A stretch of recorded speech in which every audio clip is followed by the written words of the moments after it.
toutes et à tous, c'est Hermès, j'espère que vous allez bien, j'espère que vous avez apprécié la vidéo d'hier. Encore de nombreux abonnés, de plus en plus de personnes qui regardent les vidéos, et je suis très heureux de l'observer. Peut-être de nouveaux investisseurs, et pourquoi pas traders amateurs, qui rejoignent cette formidable aventure et philosophiquée Bitcoin et les crypto-monnaies dans sa généralité. On a la possibilité ici de construire un petit trade, et vous allez dire il est complètement fou Hermès sur un haut de canal. Moi j'attendrai une autre confirmation. Mais on va essayer de travailler sur une forme d'anticipation, d'une grande frustration si on n'est pas dans le train. Et je vais vous expliquer tout ça, à quel point on est toujours la contrepartie de quelqu'un. Généralement, le mardi, on tente de faire un peu de trading. Donc je vais essayer de vous amener sur ce terrain-là, tout en prenant en considération une très forte nouvelle qui est émotionnelle et psychologique, voire physique, sur l'action de prix de Bitcoin. C'est une news qui vient d'apparaître. C'était il y a quelques minutes, peut-être quelques heures. On en parle dans cette vidéo, on commence maintenant. Avant de commencer, je vous invite toujours à rejoindre le Discord des rois du marché. Vous trouverez le lien dans la description à l'intérieur une documentation qui s'appelle la stratégie des 4 rois. N'hésitez pas à l'utiliser, vous en imprégner, vous en inspirerez pour vous aussi trouver votre propre style d'investissement, que ce soit sur le court, moyen, long terme, voire très long terme, voire style de trading. Mais on est plutôt investisseur chez les rois. Et pour cause, je me suis fait rect du côté de Trader Pro pour la simple raison que je n'ai pas respecté une information qui s'appelle « Maintenez une position et veillez à ce que vos positions ne soient pas inactives pendant plus de 72 heures consécutives. Sinon, vous êtes rect et vous passez à zéro. » Donc je suis repassé malheureusement à zéro. C'est vraiment dommage. On avait un bon petit trend. On était d'ailleurs repassé du côté de BitGet sur le petit Trader Pro aux alentours des 30% des ROI avec un petit trade que j'avais pris. Donc un joli win rate, un perdant, deux gagnants, voilà, 56, 44, etc. Avec des ratios un tout petit peu plus déséquilibrés que le seul 1 pour 1. Bon, bah c'est comme ça. J'avais plus en tête cette news-là. J'avais pas tradé samedi, dimanche. J'avais laissé une position courir et je l'ai clôturée d'ailleurs mardi matin. Je pensais qu'elle se serait peut-être clôturée avant. Si elle s'était clôturée une journée avant, c'était gagné, donc la journée de lundi. Je n'ai pas remis les yeux sur les graphiques et malheureusement, ça n'a pas fonctionné puisque je regarde que rarement les graphiques. Mais on va continuer pour la beauté de la compétition de suivre ça. Et puis il y a d'ailleurs un petit trade qu'on pourrait prendre ensemble et on va commencer sans plus attendre là-dessus. Bon. Est-ce qu'on achète dans les hauts de canaux, dans les hauts de range? Non, généralement on laisse cette contrepartie à des vendeurs à découvert.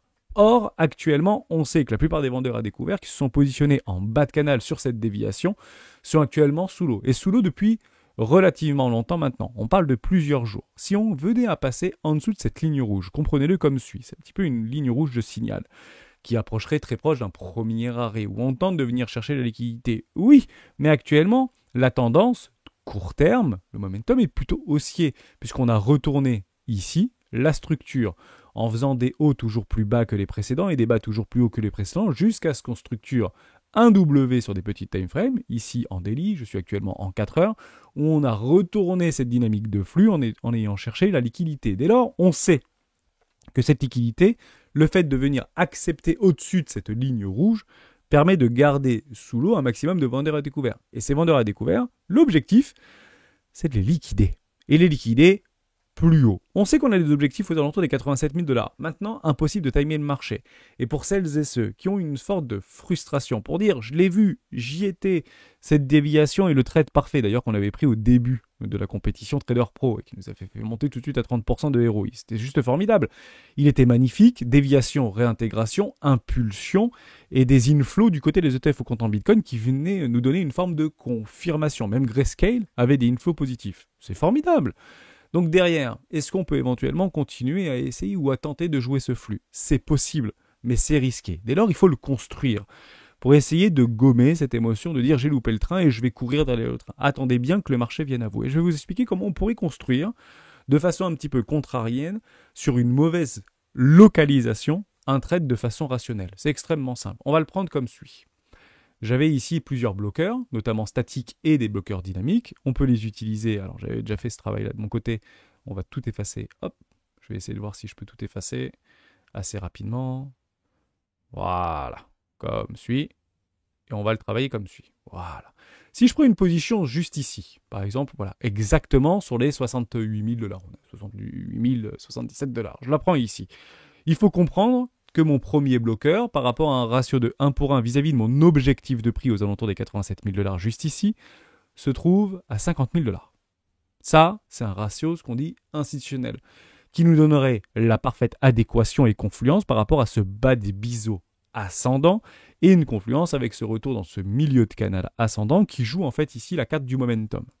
Je comprends également que j'ai un bloqueur dynamique ici, ou même un bloqueur statique par rapport à une trendline haussière. Les trendlines haussières sont plutôt des prises de profit par rapport à des vendeurs à découvert. Comprendre comme ça, trend baissière, plutôt des prises de profit pour les acheteurs et également sur les pullbacks, de reprise de position de longue. Mais actuellement, je n'ai pas ces informations-là, sachant que je suis actuellement sur un haut de canal et je n'ai pas encore mon breakout. Donc les plus patients, qui seront récompensés très probablement, attendront la confirmation, donc émotion, confirmation, acceptation, et joueront l'accélération. Donc moi, je suis plus dans ce play-là, quitte à aller chercher des extensions et des expansions. On va d'ailleurs utiliser un petit indicateur qu'on aborde rarement sur la chaîne des rois du Bitcoin, mais qui est très puissant, notamment sur des timeframes en hebdomadaire, pour nous donner des impulsions relativement violentes, ou des directions violentes.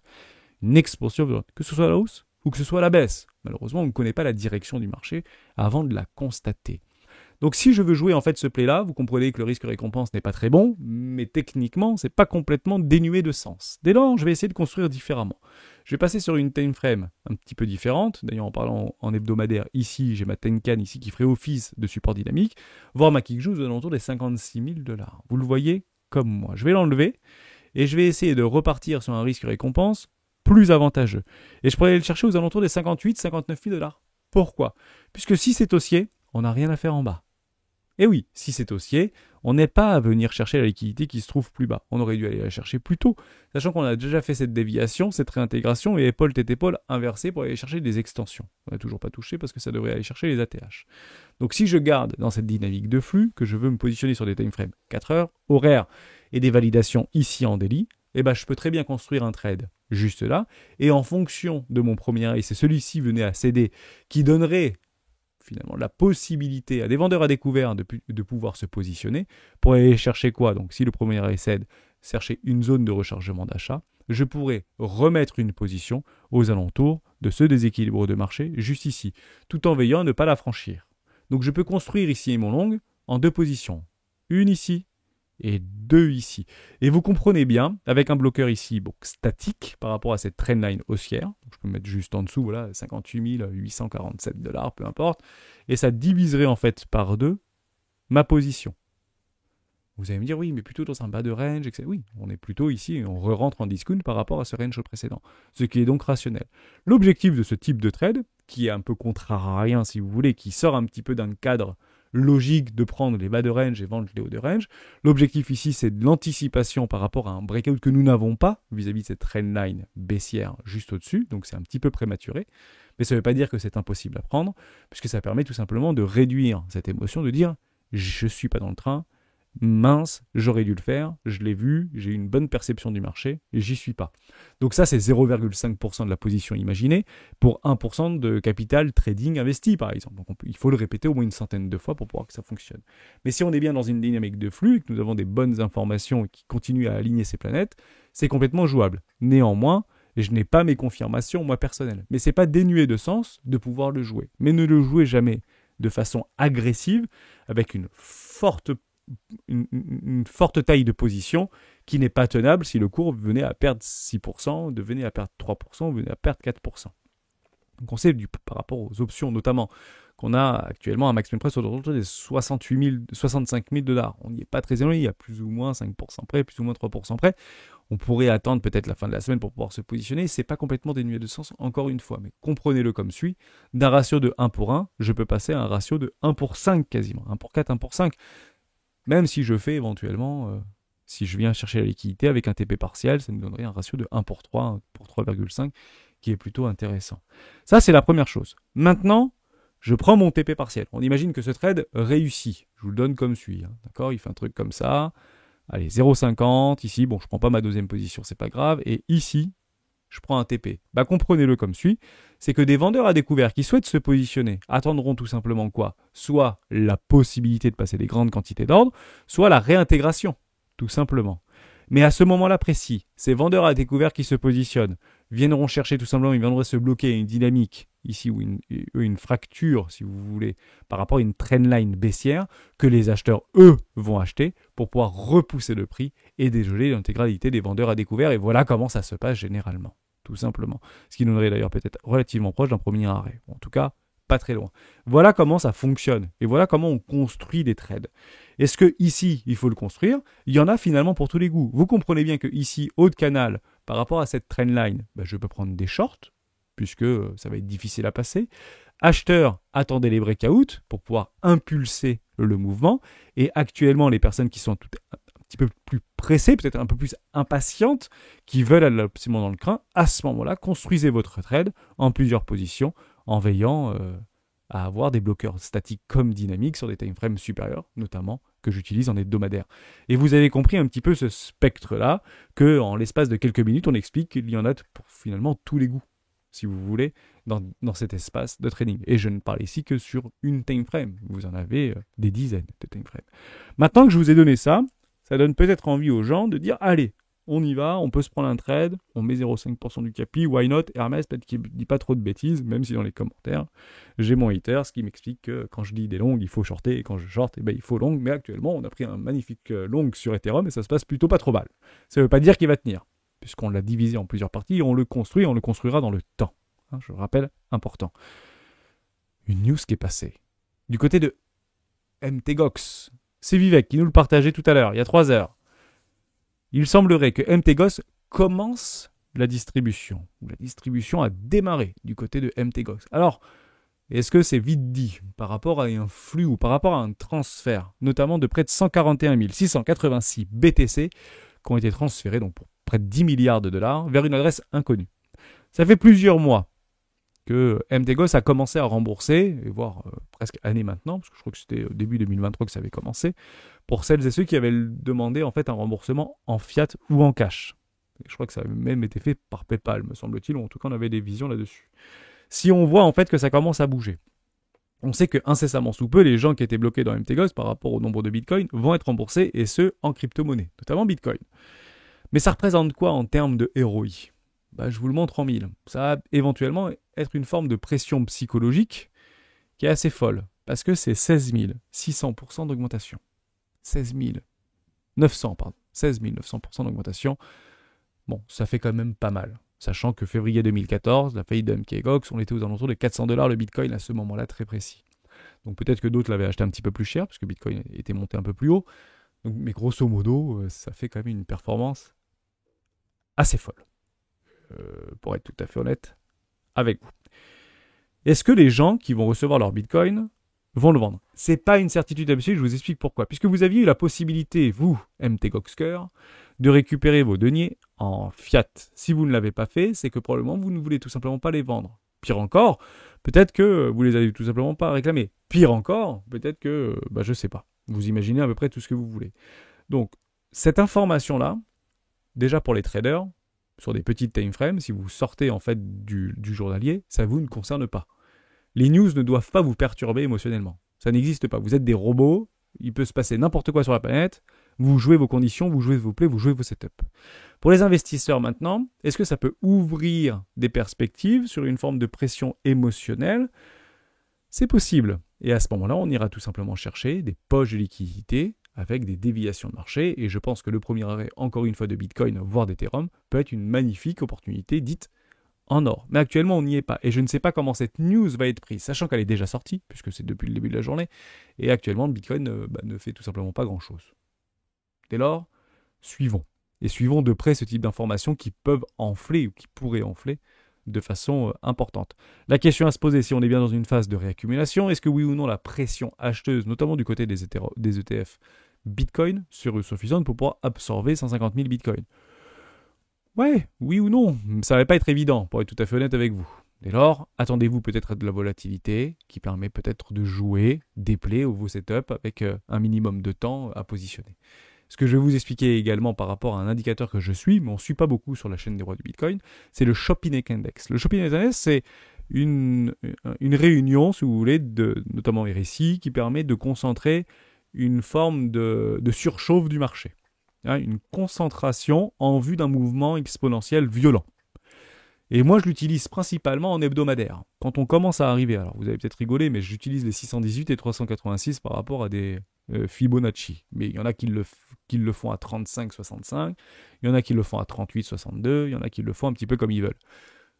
Il faut juste comprendre que quand on est au-dessus ici, dans une forme de surchauffe, et qu'il y a un mouvement violent, ça veut dire qu'il y a vraiment une direction qui va être prise de façon complètement imminente, et systématiquement ça fonctionne bien. Généralement, quand ça fonctionne, c'est plus souvent à la baisse qu'à la hausse. Quand nous avons en fait ce type de confluence par rapport au stock RSI qui se trouve plutôt sur un cross bas, dans une situation de survente, généralement c'est plutôt baissier. On a plutôt des bougies rouges en fait qui se préparent.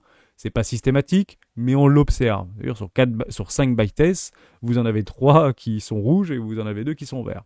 Maintenant, si on suit les flux, si on suit la tendance, on peut partir du principe que c'est plutôt haussier ce qu'on pourrait attendre dans les prochains jours. Même si on peut avoir un petit peu de volatilité et aller chercher la liquidité. Encore une fois, je ne connais pas l'avenir.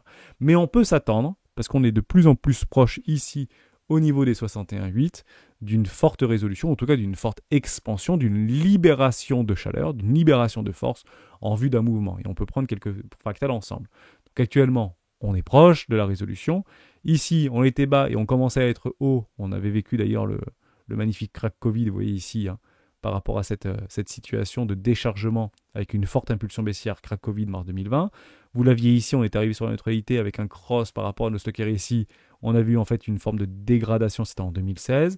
Vous l'avez juste là, c'était assez dingue par rapport à un 618 ici et ce même cross par rapport à novembre 2012 avec une très forte impulsion haussière qui avait lancé Bitcoin avec des ratios et des multiplicateurs qui étaient complètement fous. Vous avez également juste ici, alors c'est assez similaire qu'on pourrait se trouver ici, mais plutôt le début du bear market avec une cassure assez franche au niveau des trend lines haussières qui a signé malheureusement la rentrée en bear market de Bitcoin sur plusieurs semaines, voire plusieurs mois, et on l'a donc constaté. C'était juste ici avec une forte bougie rouge malheureusement. Donc, si pendant les bear markets, on a plutôt des bougies rouges, est-ce que pendant les bull run, on peut avoir des bougies vertes ? C'est plus que probable, bien évidemment. Donc on a encore un tout petit peu de temps, peut-être quelques semaines, quelques jours, quelques semaines, avant d'en voir une résolution. Vous avez tout entre les mains, entre des billets supplémentaires du côté de MTGOX, qui peut être plutôt une pression émotionnelle vendeuse, que personnellement je ne prends pas en considération, pour voir le simple fait que les personnes qui étaient bloquées dedans ont pu, il y a plusieurs mois maintenant, sortir en fiat. Ça, c'est clair et c'est dit. Donc, aucune raison en fait de vendre de façon massive. Je dis pas de ne pas prendre des profits. Je dis vendre de façon massive. Honnêtement, j'y crois pas trop. Et du côté du Shop Index ou du côté de toutes les news qu'on peut avoir, notamment du côté US, soyez patients. Ça commence à partir de demain, notamment avec le CPI, notamment avec le nombre de nouveaux demandeurs d'emploi et également la croissance qui est attendue un peu ventre mou. Soyons patients, jouons nos plays et j'espère que je vous ai aidé par rapport à ces petits plays trading qui sont assez finalement relativement simples à jouer, et pensez à jouer toujours les flux et soyez du bon côté du mouvement, même si on peut penser qu'on a perdu la quasi-totalité de la hausse potentielle. La hausse est devant nous, les ruptures haussières sont devant nous et les accélérations sont très probablement devant nous, mais je ne connais pas l'avenir, je serai donc patient et cette patience m'a tout simplement rect, et vous l'avez compris, du trader BitGet Pro. Ciao.